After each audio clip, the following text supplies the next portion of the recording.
Hello दोस्तों, कैसे हैं आप सब। आप सबका स्वागत है मेरे यूट्यूब चैनल होटल रिव्यूज़ के अंदर। होटल रिव्यूज़ आपका अपना ट्रैवल एक्सपर्ट गाइड है और इस चैनल में हम रिव्यू करते हैं होटल प्रॉपर्टीज़ का, साथ ही के साथ रिव्यू करते हैं हम ट्रैवल डेस्टिनेशंस। हम आपको बताते हैं कि कैसे आप ट्रैवल के दौरान एक कंफर्टेबल ट्रैवल का ट्रिप एंजॉय कर सकते हैं। हम आपको टिप देते हैं, साथ ही के साथ हम रिव्यू करते हैं बैंकेट हॉल्स का। तो आज की वीडियो मेरी है भानगढ़ फोर्ट के ऊपर। भानगढ़ का किला क्या सच में भूतिया है? भानगढ़ का किला, इसके बारे में जो बातें होती हैं, कहा जाता है कि यहाँ पर अ, तंत्र मंत्र होता है, यहाँ पर प्रेत आत्मा घूमती है, हॉन्टेड है ये। और क्या इसकी कहानी है, ये सब जानेंगे हम इस वीडियो के अंदर।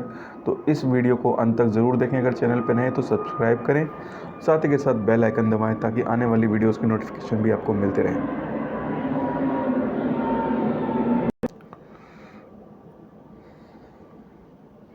तो भानगढ़ की कहानी शुरुआत करने से पहले मैं चाहता हूँ कि आप सब भानगढ़ की बारे में जानें। भानगढ़ है कहाँ? भानगढ़ की लोकेशन पड़ती है ये अरावली पहाड़ियाँ हैं, उसके आगे सरिस्का वाइल्ड लाइफ सेंचुरी पड़ती है अरावली की पहाड़ियों के अंदर। तो ये अरावली की पहाड़ियों के सरिस्का वाइल्ड लाइफ सेंचुरी के जस्ट बॉर्डर पे पड़ता है।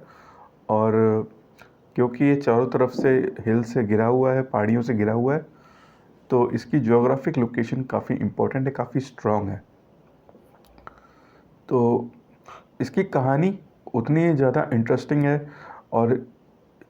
और इस किले के बारे में जो कहा जाता है उसके फैक्ट्स, इस वीडियो में मैंने आपको जो भी फैक्ट्स बताए हैं वो सारे के सारे फैक्ट्स लोकल सोर्सेज और इंटरनेट पे मौजूद जानकारी है।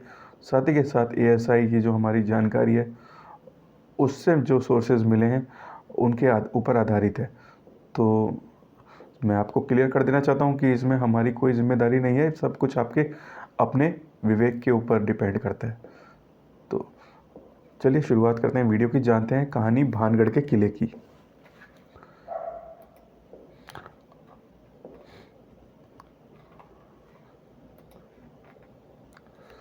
तो कहानी शुरू होती है आज से लगभग 400 साल पूर्व, यानी 1631 में।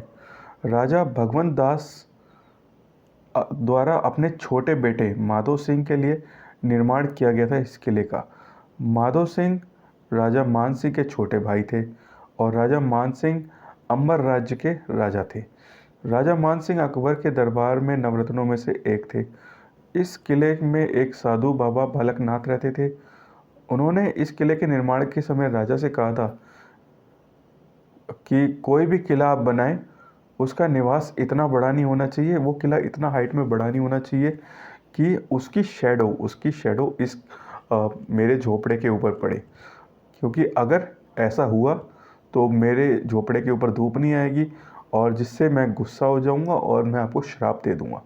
तो ऐसा कोई भी काम ना करें जिससे आपके किले की शेडो मेरी झोपड़ी के ऊपर पड़े। तो राजा उस टाइम मान गए। तो माधव माधव सिंह उस टाइम मान गए थे, राजा मान सिंह मान गए थे कि हाँ ऐसा ही होगा। पर कहते नहीं है, अधिकारी होते हैं, उन्होंने राजा को खुश करने के लिए किले की हाइट इतनी ज़्यादा कर दी कि उसकी शेडो जो साधु रहते थे, बाबा बालकनाथ रहते थे, उनके झोपड़ी के ऊपर पड़ गई, जिससे वो गुस्सा हो गए और उन्होंने उनको श्राप दे दिया।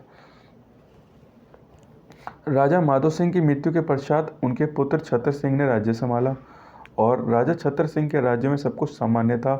उनके एक रानी के पुत्र अजब सिंह थे और उनकी दूसरी रानी की एक पुत्री थी जिनका नाम था रत्नावती। रत्नावती देखने में बहुत सुंदर थी और प्रतिभावान थी। वो राजस्थान के सुनहरे हीरों में से एक थी।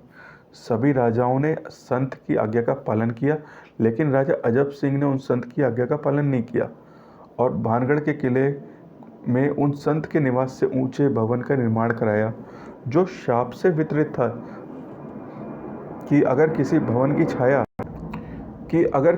की छाया उनके निवास स्थान पर पड़ी, कि उनकी बाबा बालकनाथ की कुटिया के निवास स्थान पर पड़ी, तो किले का पतन प्रारंभ हो जाएगा। और हुआ भी वैसा ही। जब राजा अजब सिंह के द्वारा बनाया हुआ एक और किला, जिसको हम अजब सिंह के किले के नाम से जानते हैं या अजबगढ़ के किले के नाम से जानते हैं, अगले ही दिन अजबगढ़ की सेना भानगढ़ की सेना के एक दूसरे के सामने थी और भानगढ़ किले के सारे लोग मारे गए, जिसमें रानी रत्नावती भी थी।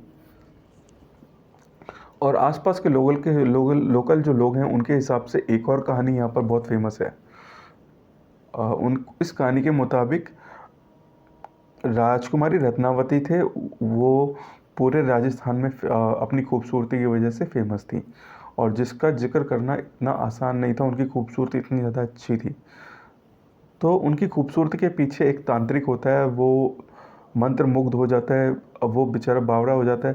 तो उन्होंने कई बार रानी राजकुमारी का पीछा किया और उन्हें अपने प्रेम जाल में फंसाने की कोशिश की। वो जानता था कि रानी है, वो उनको बार बार मना कर देंगी, रिजेक्ट कर देंगी, तो अपने वन साइड लव में वो बार बार फेल हो जाता, विफल हो जाता। तो बार बार वो किसी ना किसी तंत्र मंत्र की विद्या का सहारा लेता। तो एक बार क्या किया उसने, रानी के इत्र में, यानी उनका जो परफ्यूम होता है उसमें अपना तंत्र मिला के और एक नया इत्र बनाया और उस इत्र को राजकुमारी को भेंट किया। और जैसे ही राजकुमारी उन्हें लगाती, राजकुमारी उसके वश में हो जाती। तो क्या हुआ कि लेकिन राजकुमारी को उसकी इस चाल का ज्ञात हो गया और उन्होंने उस इत्र की शीशी को फेंक दिया। तांत्रिक फिर अपनी चाल में विफल हो गया, तो राजकुमारी ने यह किया कि उस तांत्रिक को मरवा दिया और उसकी मृत्यु हो गई। मरने से पहले उस तांत्रिक ने राजकुमारी और उसके परिवार वालों को श्राप दिया कि जो यहाँ पे रहेगा, इस महल में रहेगा, उन सबकी मृत्यु होगी। अगले ही वर्ष आजमगढ़ और भानगढ़ के बीच में मध्य युद्ध हुआ और जिसमें भानगढ़ की सेना के साथ पूरा भानगढ़ का किला समाप्त हो गया। उसके परिवार के जितने भी लोग थे वो सारे के सारे समाप्त हो गए। आज भी भारतीय पुरातात्विक सर्वेक्षण के अनुसार यहाँ पे सुबह शाम जाना मना है और यहाँ के रहने वाले निवासी हैं जो आसपास रहते हैं, जो साधारणतः गांव हैं, वो भी यहाँ से 20-25 किलोमीटर दूर हैं। तो उनके हिसाब से ये बहुत ही यहाँ पर रात के टाइम बहुत ही असाधारण गतिविधियाँ होती हैं। इन गतिविधियों के कारण यहाँ पर भूत प्रेत तथा अन्य मृत प्राणी की आत्माएं यहाँ पर उनको ऐसी महसूस की जाती हैं। यहाँ के जो टूरिस्ट जाते हैं उनके साथ ऐसी घटनाएं होती है, तो उन्हें महसूस होता है कि यहाँ पर उनके अलावा बहुत सारे लोग हैं जो मतलब उनकी तरह तरह की आवाज़ें आ रही हैं। जिन लोगों ने यहाँ पर रात बिताकर जाने की कोशिश की है कि सच क्या है, तो उनका कुछ पता नहीं चल पाया, वो लोग ही नहीं पता चल पाए वो कहाँ हैं। और जिन्होंने कोशिश भी की यहाँ पर रात में टिकने की, वो यहाँ पर रात में टिक नहीं पाए और आधी रात में ही वापस चले गए। इसके अलावा यहाँ पर ऐसी बहुत सारी कहानियाँ हैं कि ये एक ऐसा किला है जिसकी कलाकारी का निर्माण लोगों को आकर्षित करता है। वहीं इस किले की डरावनी कहानी है जो लोगों के रूह तक कँपा देती है। इस किले की डरावनी कहानियों के अलावा एक बहुत खूबसूरत जगह जो अपनी ओर आकर्षित करती है, जिसमें हिंदू मंदिर शामिल हैं, गोपीनाथ मंदिर शामिल है, शिव मंदिर, हनुमान मंदिर, गणेश मंदिर, लवीना देवी और केशव राय मंदिर है।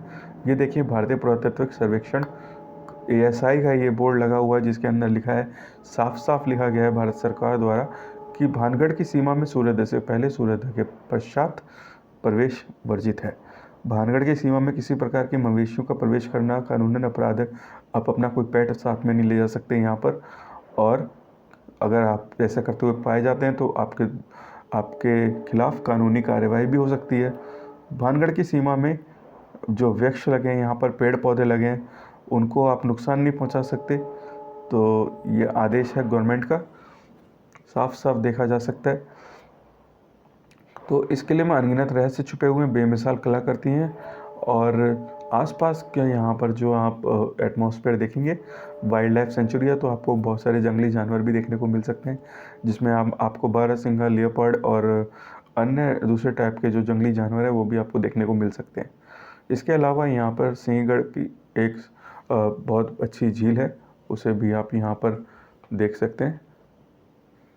तो यहाँ पर देखने वाली बहुत सी ऐसी चीज़ें जो आप देख सकते हैं।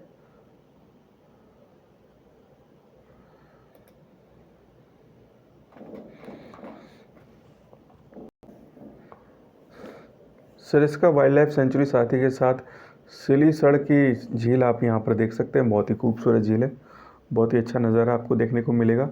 ख़ास बात यह है कि इस किले की आर्किटेक्चरल वैल्यू बहुत अच्छी है। इस किले का निर्माण काफ़ी अच्छा है और काफ़ी उम्दा किस्म का वास्तुशास्त्र यहाँ पर है, जो आपको देखने को मिल जाएगा। अगर आप यहाँ जाएंगे तभी यहाँ की आपकी खूबसूरती महसूस कर पाएंगे और यहाँ पर आपको एक अनोखा एहसास होगा।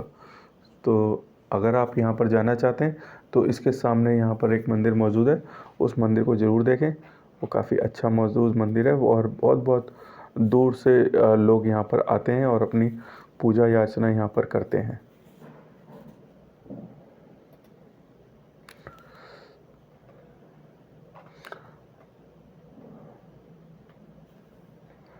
अगर आप ये सोच रहे हैं कि भानगढ़ में किस टाइम पर आप जाएं, कौन सा टाइम यहाँ पर घूमने का अच्छा है, तो मैं आपको बता दूं, भानगढ़ किला देखने के लिए आप साल में कभी भी जा सकते हैं।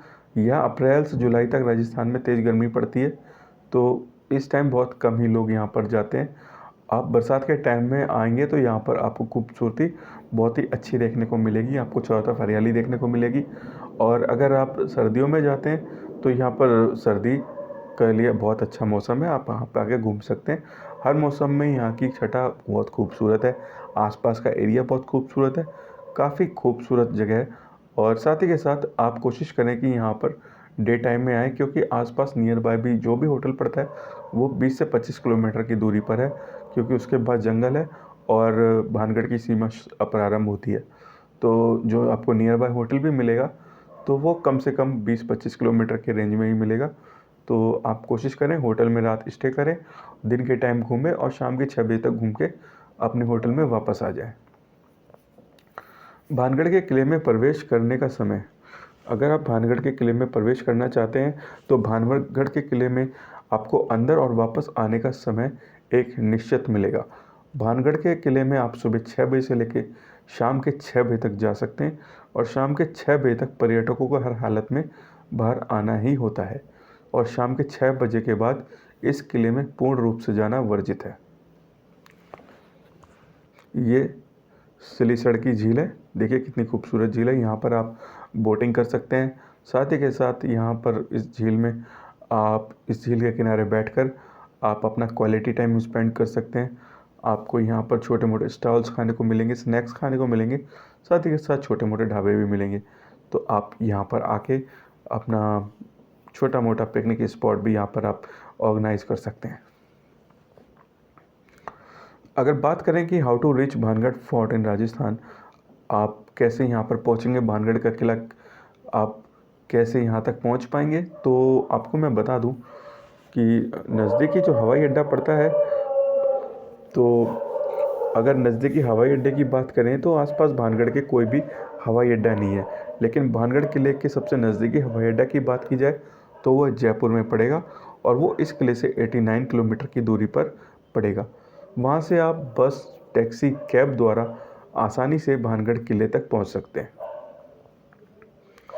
इसके अलावा अगर आप हवाई ट्रेन से आना चाहते हैं तो आप ट्रेन से भी आ सकते हैं। ट्रेन से आने के लिए आपको सबसे जो नियर बाय रेलवे स्टेशन पड़ेगा वो दौसा पड़ेगा